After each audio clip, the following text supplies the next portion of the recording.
எல்லோருக்கும் வணக்கம். யாருக்கு மரியாதை கொடுத்தால் விட்டலனுக்கு பிடிக்கும், அதை இந்த கதை மூலம் அறியலாம். ஸ்ரீனிவாச ராவ் என்ற சமஸ்கிருத பண்டிதர் ஒரு ஊரில் வாழ்ந்து வந்தார். அவர் உபன்யாசங்கள் செய்பவர். அவற்றை கேட்க அவருக்கு ரொம்ப தெரிந்தவர்களே வருவார்கள். அவர்களும் வேறு வழியின்றி வந்தார்கள் என்று சொல்லலாம். அதே ஊரில் விஜயதாசர் என்ற விட்டல பக்தர் வாழ்ந்து வந்தார். ஸ்ரீனிவாச ராவ் விஜயதாசர் மீது பொறாமையும் கோபமும் கொண்டிருந்தார். நான் இருக்கும் இதே ஊரில் உள்ள விஜயதாசர் செய்யும் பஜனைக்கு மட்டும் ஜனங்கள் ஜே ஜே என்று போகிறார்களே, எனக்கு ஒருவர் கூட வரமாட்டேன் என்கிறார்களே என்று கூறுவார். அந்த மனுஷனுக்கு என்ன படிப்பிருக்கு? வேதம் தெரியுமா? மந்திரம் தெரியுமா? சமஸ்கிருதம் என்னவென்றே தெரியாதவர் பஜனை என்ற பெயரில் ஏதேதோ உளறினால் அதை போய் கேட்கிறார்களே, அவருக்கு என்னளவு ஞானம் உண்டா என்று பலரிடம் புலம்புவார். இது எப்படியோ விஜயதாசர் காதில் விழுந்தது. பிறகு விஜயதாசர் பகவானிடம், விட்டலா, என் மனதை பிழிந்து உன் மேல் உள்ள அப்பழுக்கற்ற பக்தியில் கலந்து நான் அர்ப்பணிக்க எனக்கு சமஸ்கிருதம் தெரியவில்லையே, என்னுடைய கன்னடத்தில் தவறிருந்தால் என்னை மன்னித்துவிடு என்று கெஞ்சினார். இப்படியே கொஞ்ச நாள்கள் போனது. திடீரென்று ஸ்ரீனிவாச ராவுக்கு தாங்க முடியாத வயிற்று வலி வந்தது. எந்த நாட்டு மருந்தும் பத்தியமும் வைத்தியமும் குணப்படுத்தவில்லை.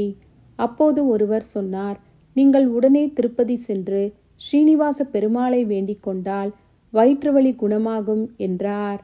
அதன் பெயரில் திருப்பதி சென்று தினமும் புஷ்கரணியில் நீராடி ஒரு மண்டலம் தினமும் வெங்கடேசனை தரிசித்து வேண்டிக் கொண்டார்.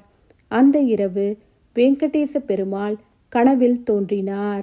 அப்போது பகவான் ஸ்ரீனிவாச ராவிடம் சொன்னார், உங்களுடைய வயிற்று புண்ணை எவ்வளவு முயற்சி செய்தாலும் குணப்படுத்த முடியவில்லை. அதற்கு காரணம் என்னவென்றால், விட்டல பக்தனான விஜயதாசரின் மனதை நீங்கள் புண்படுத்திவிட்டீர்கள். இதற்கு ஒரே மருந்து நீங்கள் அவர் பாத தீர்த்தத்தை பணிவதுதான் என்று அறிவுரை கூறினார். அதை கேட்டதும் உடனே ஊர் திரும்பினார் ஸ்ரீனிவாச ராவ். வந்ததும் வராததுமாக விஜயதாசரை பார்த்து அவர் காலடியில் விழுந்து கதறினார். என்னுடைய அகம்பாவம், செருக்கு உண்மையான ஒரு பக்தனான உங்களை அவமதித்தது. அதன் பலனை அனுபவித்து விட்டேன். என்னை சிஷ்யனாக ஏற்றுக்கொள்ள வேண்டும் என்று கெஞ்சினார். அதற்கு விஜயதாசர் சொன்னார், அபச்சாரம், நீங்கள் பெரியவர், படித்தவர், ஞானம் கொண்டவர், இவ்வாறெல்லாம் பேசக்கூடாது என்று சொன்னார்.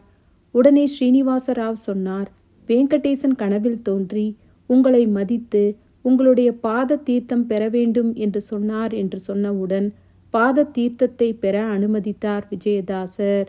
பிறகு ராவை தூக்கி அணைத்தபோது வயிற்று வலி காணாமல் போனது. விஜயதாசரின் நிழலாக தொடர்ந்தார் ஸ்ரீனிவாச ராவ்.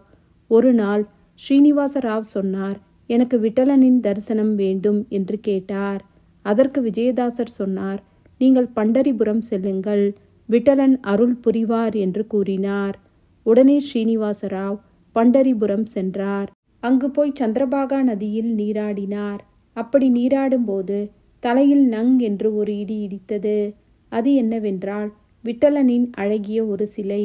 அதை மகிழ்ச்சியோடு எடுத்துக்கொண்டு தன் குருநாதர் விஜயதாசரிடம் ஓடி வந்தார். அப்போது விஜயதாசர் சொன்னார், பார்த்தீர்களா விட்டலனின் கருணையை? அவர் ஜெகநாத விட்டலன். இன்று முதல் ஸ்ரீனிவாசராவ் ஆகிய நீங்களும் ஜெகநாத தாசர் என்று அழைக்கப்படுவார் என்று கூறினார். இப்படியே அவர்களுடைய காலங்கள் முழுவதும் விட்டலனின் ஸ்லோகங்களிலும் பஜனைகளிலும் கழிந்தது. இந்த கதை மூலம் நாம் என்ன அறியலாம்? பகவானின் பக்தர்களுக்கு முதலில் நாம் மரியாதை கொடுக்க வேண்டும். அதுதான் விட்டலனுக்கும் பிடிக்கும். அதனால் நாமும் பாகவதர்களுக்கு மரியாதை கொடுத்து பகவானை, அதாவது விட்டலனை தினமும் வேண்டி வழிபட்டு வந்தால் நிச்சயம் அவரின் அனுகிரகம் கிடைக்கும்.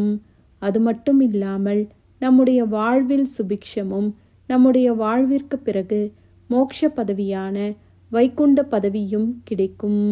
ஓம் நமோ பகவதே வாசுதேவாய.